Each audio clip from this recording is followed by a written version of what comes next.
নমস্কার চাষি বন্ধুরা, আজকে নিয়ে এসে আপনারা থাম্বনেল দেখে বুঝে গেছেন বেগুনের ঢলে পড়া রোগ নিয়ে কিছু কথা বলতে। বর্তমান সমস্যা, সবচেয়ে বড় সমস্যা বেগুন গাছের ঢলে পড়া। এই বেগুন গাছের ঢলে পড়া রোগ তিনটি কারণে মূলত হয়। আরও অনেক কারণ রয়েছে, তার মধ্যে বিশেষ তিনটি কারণ নিয়ে আজ কথা বলি। সর্বপ্রথম যেটা সবচেয়ে আজকের বিশ্বের বড় সমস্যা, সেটি হলো নিমাটোড। নিমাটোড নাকি মাটির কৃমি বলা যেতে পারে। এই নিমাটোডের ধরন বা এর যা ক্ষতিকারক ব্যাপার, ক্ষতি যেভাবে করে তা খুব অবাঞ্ছনীয়। ধীরে ধীরে সমস্ত ফসলেই এই নিমাটোড ছড়িয়ে পড়েছে। সমস্ত জমিতেই, প্রায় চাষযোগ্য জমি আজ নিমাটোডের কারণে চাষ অযোগ্য হয়ে পড়েছে। এই নিমাটোড থেকে রক্ষা পাওয়ার আমাদের কিছু কারণ জানতে হবে, ব্যবস্থা জানতে হবে। তো এই নিমাটোড নিয়ে কথা বলতে গেলে দীর্ঘ সময়ের দরকার। তো আপাতত নিমাটোড বাদ দিয়ে মূলত যে তিনটি কারণে হয়, তার মধ্যে নিমাটোড একটি, এই ঢলে পড়া রোগ। বাকি আরও দুটি কারণ, মূলত আরও বিভিন্ন কারণে ঢলে পড়া রোগ দেখা যেতে পারে। নিমাটোড বাদ দিয়ে যে দুটি কারণ, সেই দুটি কারণের মধ্যে উল্লেখযোগ্য হলো ব্যাকটেরিয়াল উইল্ট এবং ফাঙ্গাল উইল্ট। ব্যাকটেরিয়াল উইল্ট কী করে বুঝবো যে বেগুনে ব্যাকটেরিয়াল উইল্টের জন্য গাছ মারা যাচ্ছে, ঢলে পড়ে যাচ্ছে? আপনারা নিজেই বুঝতে পারবেন। দেখবেন প্রথমত, বিশেষ করে যদি এটা আগে বোঝা যায়, ওয়েদার যখন চেঞ্জেস হয় বা ফল আসার সময়, গাছে ফল যখন আসবে, তখন এই রোগগুলো বিশেষভাবে লক্ষ্য করা যেতে পারে।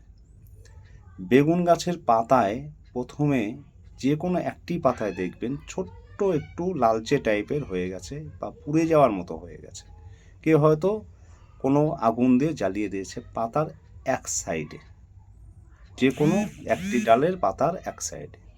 আস্তে আস্তে লক্ষ্য করবেন, দিন যাবে, দিন অপবাহিত হবে, আর সেটা একটি পাতা থেকে আরেকটি পাতা থেকে হতে হতে একটি ডালে, সেই ডালটি সম্পূর্ণরূপে জ্বলে যাবে। তারপর আস্তে আস্তে সমস্ত গাছ জ্বলে যাবে।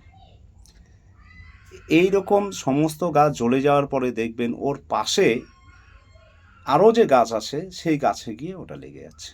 সেই গাছটিও আস্তে আস্তে ওইভাবে একই রকমভাবে সমস্ত গাছ আগুনে জ্বলে যাওয়ার মতো জ্বলে নষ্ট হয়ে যাচ্ছে। ব্যাকটেরিয়াল উইল্টের এটা একটি প্রথম লক্ষণ। এর লক্ষণে দেখবেন গোড়ার দিকে কোনো রকম অসুবিধা বোঝা যাবে না। গোড়া শিকড় ভালো থাকবে। গোড়াটার দিকে যে চামড়াটা, সেই চামড়াটা একটু ঘষে দেখবেন কোনো রকম কালচে দাগ খুব সহজে হবে না, পচন হবে না। কালচে দাগটা যদিও পরের দিকে আসে, খুব সম্পূর্ণ গাছ নষ্ট হয়ে যাওয়ার পরে কালচে দাগটা আসে। যেরকম ফাঙ্গাল উইল্ডের ক্ষেত্রে সেটা আলাদা, সেটা বোঝা যায়।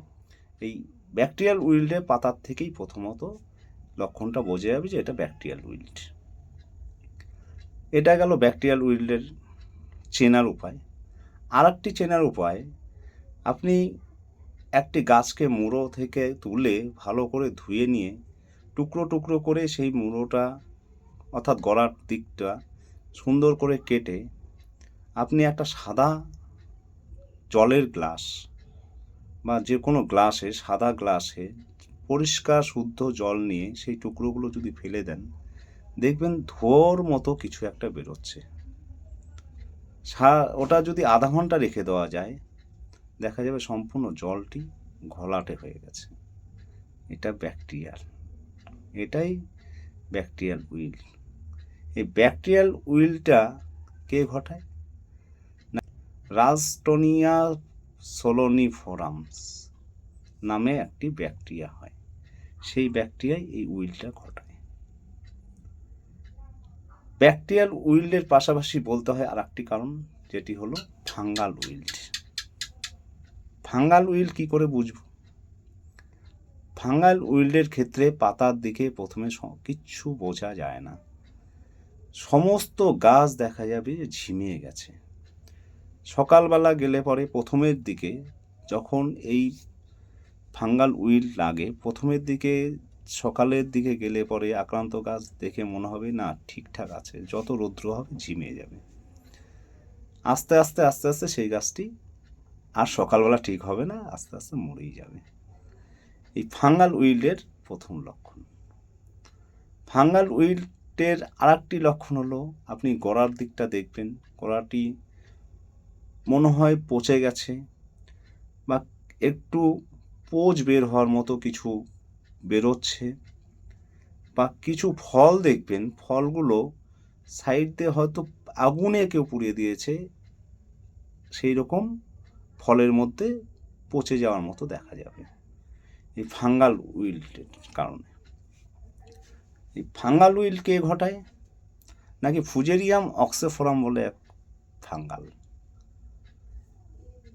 এই ফাঙ্গালের দ্বারা আক্রান্ত হয়ে গাছ সমস্ত রূপে ঝিমিয়ে পড়ে।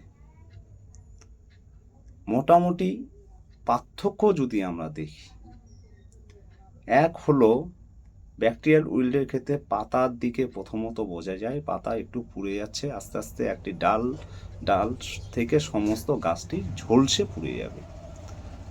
আর অপর দিকে ফাঙ্গাল উইল্ট কিচ্ছু বোঝা যাবে না, পাতার মধ্যে সমস্ত গাছ একবারে ঝিমিয়ে যাবে প্রথম অবস্থায়। সকালে গেলে পরে, রোদ্দু ওঠার আগে গেলে পরে দেখা যাবে হ্যাঁ একটু গাছ মনে হয় বেঁচে যাবে, কিন্তু যত দিন যাবে সেই গাছ আস্তে আস্তে মরে যাবে।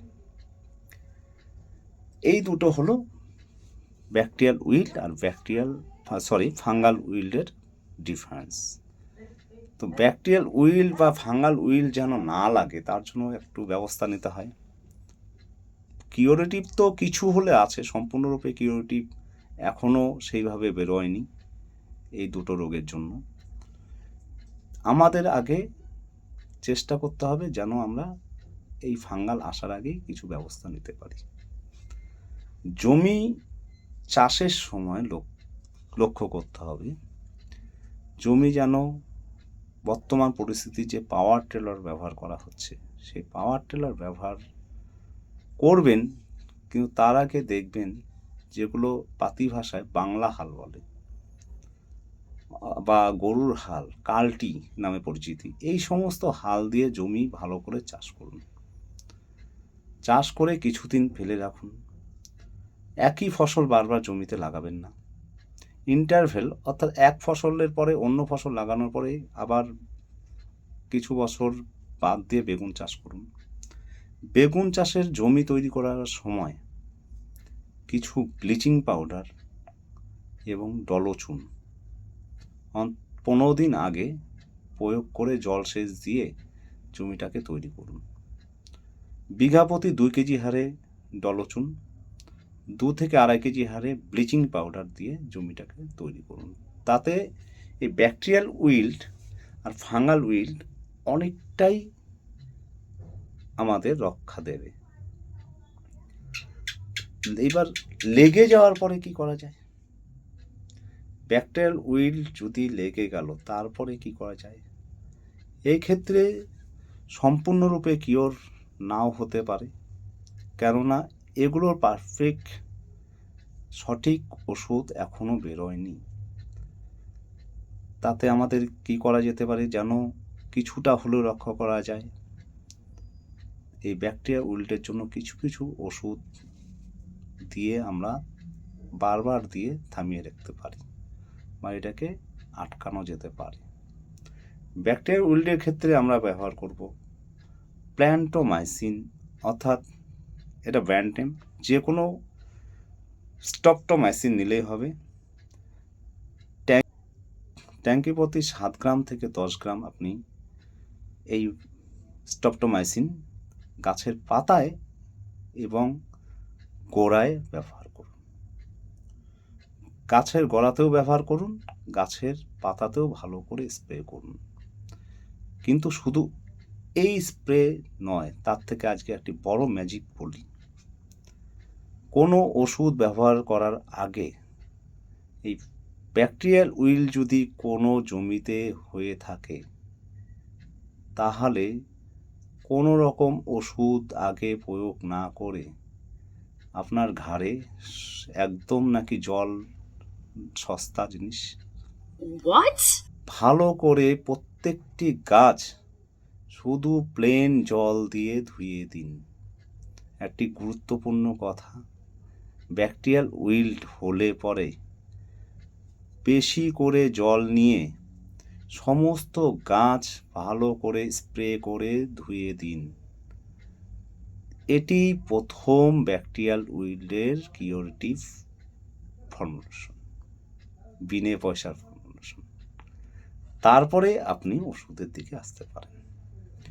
তার 2-3 দিন পরে আপনি ব্যবহার করুন স্ট্রেপ্টোমাইসিন 7.5 থেকে 10 গ্রাম প্রতি ট্যাঙ্কি জলে। গাছের পাতায় স্প্রে করুন, গোড়াতেও স্প্রে করুন।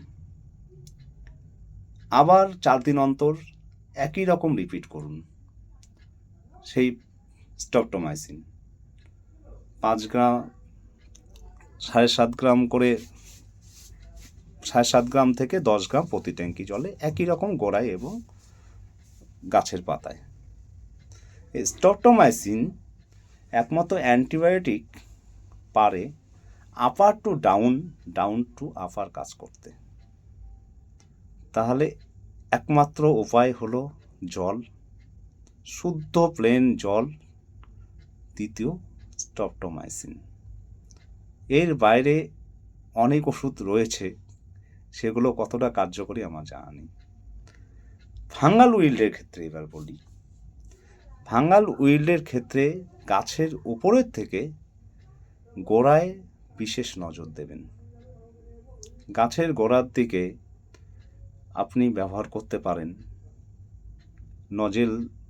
নজেল দিয়ে গোড়ায় গোড়ায় ঢেলে দিতে পারেন গ্লাস দিয়ে, অথবা নজেল দিয়ে আপনি রিডোমিল গোল্ড, যার এটা ব্র্যান্ড নেম,